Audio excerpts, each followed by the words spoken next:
Hello everyone, my name is Vadim Michalenko from Online Training for Everyone, and today I would like to share with you interesting questions you're very likely to come across on the test. With each question, I will share with you the answer, and if there is a pattern, I'll explain you how to detect it as well. If you're getting ready for the test, make sure to watch this video from the beginning to end to learn the key concepts and the way to find the solutions for the different problems. And if you pay attention to the questions and answers, I can guarantee you that it will increase how quickly you can solve each problem on your own. My goal is to explain you the solutions and to help you detect the patterns. I'm going to ask you for a favor. And no, not to subscribe to this channel, even though this is something you might consider doing as well. But if you see a different way of solving the challenge, please share it in comment sections so we all can learn. And also, if you know other test questions that you'd like us to cover in the future videos, please share them in comments. Let's go ahead and get started.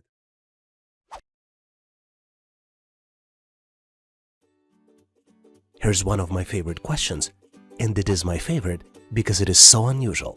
You are presented with the pyramid. Pyramid contains 5 different layers. If we go from the top to bottom, you have a question mark. This is the number that you need to uncover. The next layer contains numbers 24 and 28.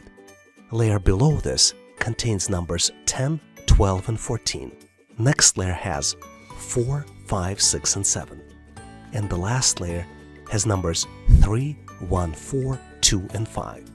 You're presented with 4 different choices for the missing number. Choice A, 55. Choice B, 56. Choice C, 57. And choice D, 60. Do you see the answer? You will be surprised how simple it is to get to the answer when we go to the next step. Give yourself 5, 10, maybe 15 seconds to see if you can calculate and get to the correct answer. Did you figure it out? Let's continue and see how we can get to the correct solution together. Well, here, to be honest, I tried to trick you.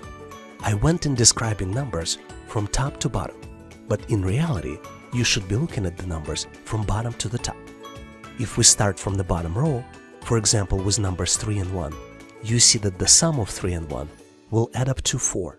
But then it gets trickier. If we go from the second row to the third row, you see that the 4 and 5 does not necessarily add up in 10. 4 and 5 adds up in 9, and then you need to increment it by 1. If you go to the next layer, you need to increment it by 2. And then in the final row, you need to increment it by 3. So the correct answer here is choice 55. Let's recap. Starting with the bottom row, the sum of 2 squares results in the number in the next row. For example, 2 plus 5 equals 7. However, as each level continues, the sum increases by 1. For example, 4 plus 5, we need to increment and add 1 to get to 10. So the answer is calculated by adding up 24 plus 28 plus 3, which would be equal to 52 plus 3 and would be equal to 55. The correct answer here is choice A, 55. Hopefully you've nailed this question and now know how to answer similar problems on the test. This is one of my favorite questions because it is very frequently used in the test. You're presented with 5 crossing circles. All circles are of the different colors. There are numbers inside the circles, as well as the numbers on the intersections of the circles. In this particular case, you're presented with 5 different circles, all of them different colors, and the numbers that you see on the screen are 13, 3, 4, 7, 5, 10, 1, and 15. There's also one number missing, which is highlighted with the question mark. You need to calculate the missing number, and the choices are choice A, 7, choice B, 8, choice C, 9, and choice D, 11. Give yourself a few seconds, maybe 10 to 15 seconds. This is about as much time as you get on the typical test to calculate the answer. Do you see the solution? Let's continue to see how we can get to the correct solution and solve this challenge together. As you might have figured out by now, sum of each numbers in the circle adds up to 16. For example, let's look at the green circle. We have numbers 13 and 3, and 13 plus 3 equals 16. In the blue circle, we have numbers 4, plus 7 plus 5, and all of them add up to 16. In the black circle, we have 1 and 15, also adds up to 16. And in the orange circle, we have 5 plus 1 plus 10, also equals 16. So to calculate question mark, which is the missing number, we need to add 3 plus 4 plus question mark and make an equation to make it equal 16. After doing the calculation, you see that the question mark and the missing number equals 9. So the correct choice here is choice C, 9. Hopefully you've nailed this question and now know how to answer similar problems on the test. I'm excited to take advantage of the opportunity and share with you how to solve these types of problems on the test. Typically, when you get a problem, you need to determine which object does not belong to the group. In this particular case, you need to determine which square doesn't belong to the group. You're presented with 4 different squares, choices A, B, C, and D. Each square contains 2 circles inside. In the large circle, quarter of each circle is missing, and instead replaced with the small circle. All squares also have triangles in the corner. Give yourself 5 to 10 seconds to see if you can come up with the answer. Do you see the answer? Let's continue to see how we can solve this challenge and get to the correct solution together. The key to solving this challenge is to detect the pattern. This is the skill that you need to develop to be successful in the test. Because there are 2 shapes here present in this question, triangles and circles, you should try to detect pattern among triangles and then among circles. In this particular question, there is only one pattern, pattern of the triangles. But there are some sophisticated questions on the test which might include patterns for both shapes. In this particular case, the pattern is that the square should contain the equal number of black and white triangles in the corners. Triangles in the square A positioned diagonally across each other.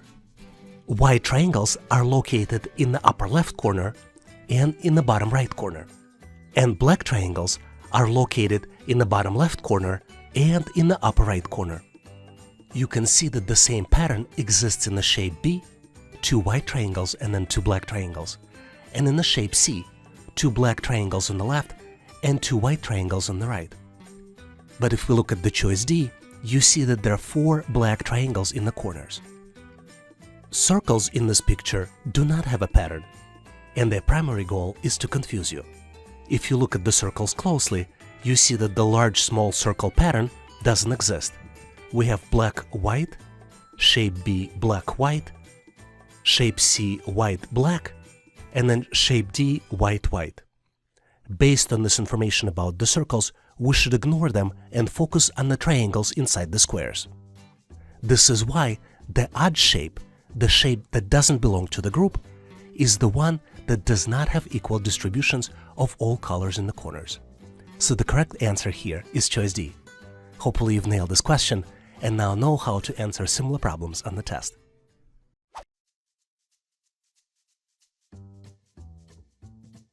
Very frequently on the test, you might be asked to detect the pattern. In this question, we're being asked which item comes next in the sequence, and we're presented with the sequence of items. 6 items in the sequence are visible: 0, 2, 6, 12, 20, and 30. And the next item is missing. And you're being asked to select one of the 4 following choices. Choice A, 42. Choice B, 44. Choice C, 46. And choice D, 48. Do you see the answer? It may or may not be obvious, depending upon your skills of detecting the pattern. Like it or not, we're going to continue and I'll share with you the answer. As with any type of question, the key is to determine the pattern. To determine the answer in this particular case, you need to increment previous number by the greater even digit in the sequence. You can even come up with the formula. And in our case, the formula to determine the next number would be current number plus 2 multiplied by current position. Let's see how it works. For example, let's take the number 0. this is the first number in the sequence. To determine the next number in the sequence, we need to add previous number, which is 0, and then 2 multiplied by 1, because number 0 has the first position in the sequence. Instead of using the formula, you can also use the next even number and add it to the previous number. The even numbers are 2, 4, 6, and you can increment them down the list. So you can add 2 to 0, the next one would be 4, 2 plus 4 equals 6. The next number would be 6, 6 plus 6 is 12. The next number would be 8, and 12 plus 8 equals 20. The number after that would be 10, so 20 plus 10 would be 30. And the number after that would be 12, and 30 plus 12 equals 42. The correct choice here is choice A, 42. Hopefully you've nailed this question and now know how to answer similar problems on the test. A lot of times you might get a question which asks you to determine the sales increase. You're typically presented with the graph, which shows lines that represent different sales. In our case, we are represented with the chart that shows sales of cardio equipment from January to June, sales of bikes represented by the blue line, sales of elliptical represented by the orange line, and sales of treadmills are represented by the gray line. The question asks you to determine largest sales increase. Specifically, you need to determine which period represents the largest 1 month's number of item sales increase for cardio equipment sales. You have 4 different choices. Choice A, bikes from January to February. Choice B, bikes from February to March. Choice C, ellipticals, March to April. And choice D, treadmill, May to June. Do you see the answer? You may need to look closely to determine the correct answer for this question. Give yourself 5 to 10 seconds to see if you can come up with the right solution. Are you ready?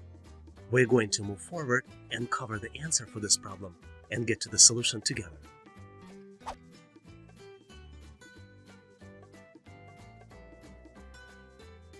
To answer this question, we need to look at the graph closely. For each data point on the graph, we need to determine the actual value.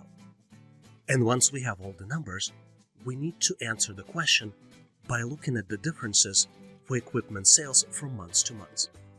Specifically, in this case, you need to evaluate 4 different choices that are represented by answers A through D. Let's do it together. Based on the chart, bike sales increased by 2 from January to February, and the increase was from 5 to 7 items sold. Bike sales also increased by 2 from 7 to 9 between February and March. Elliptical sales, on the other hand, increased by 7 from March to April, jumping from 2 to 9. And treadmill sales increased by 4 between May and June, going up from 2 to 6. So the correct answer here is choice C, elliptical sales from March to April, because jump was by 7 from 2 to 9. Hopefully you've nailed this question and now know how to answer similar problems on the test. I'm extremely excited to share with you the question that tests your pattern recognition skills. You're presented with 3 columns. Each column has 3 numbers. In the first column, we see numbers 2, 7, 5. In the second, middle column, we see numbers 2, 3, and 4. And in the last, rightmost column, column number 3, we see numbers 10, 21, and then 1 number missing. You need to find the missing value, which is highlighted by question mark. You need to find the missing value, and you have 4 choices to choose from. Choice A, 8. Choice B, 16. Choice C, 27. And choice D, 36. Do you think you can recognize missing value? Give yourself 5 to 10 seconds to see if you can come up with the answer. Did you figure out the solution? Let's continue to see how we can get to the correct solution together. The most important skill to solve these types of problems is pattern recognition skill. To recognize the pattern, you need to look closely into each column. Selective values in columns 1 and 2 by multiplication get to the value in column 3, and this is our pattern. Let's take a closer look for the values that are already present.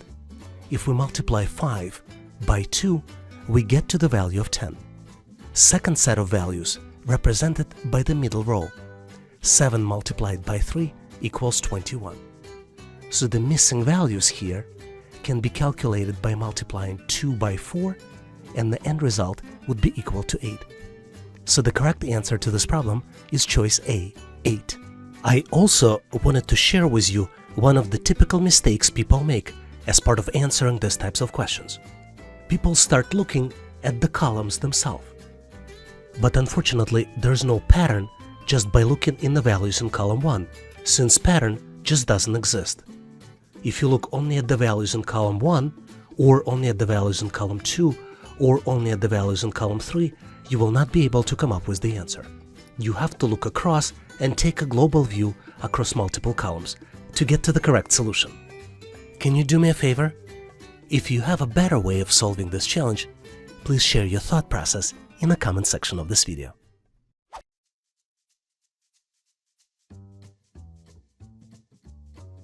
I wanted to share with you a cool question which started showing up on the tests very recently. You're presented with the 3 by 3 matrix. Each square of the matrix contains another matrix inside with the 3 by 3 small squares. There are different colors inside 3 by 3 small squares. In this case, we see gray, white, and black. One 3 by 3 square is missing, and you need to select out of the 4 possible choices. Choices A, B, C, and D. And your goal is to determine which of the following shapes completes the figure. Take a close look and see if you can identify the missing item. Do you think you know the answer? Let's continue to see how we can get to the correct solution together. Well, when you look for the first time, you might be intimidated by this matrix. But the answer actually is very simple. If we look closely at the smaller matrices, you see that the letters are being formed. You see that in the upper left corner, black boxes form a letter V. And if we look at the upper right corner, you see that the letter V also shows up, but now it's turned clockwise from the previous position. Let's go to the second row. In the second row, you can recognize letter T, and this letter shows up in the left column. But if we look in the middle row, in the right column, you see that the same letter T now is turned 90 degrees from the previous position. So now, if we follow the same logic, you can recognize letter V in the bottom left corner. According to the pattern that we've identified, this letter should be turned 90 degrees in the bottom right corner. So the correct answer here is choice D. Hopefully you've nailed this question and now know how to answer similar problems on the test. In case you need to practice with more questions, please make sure to check out my ebook in the description section of this video.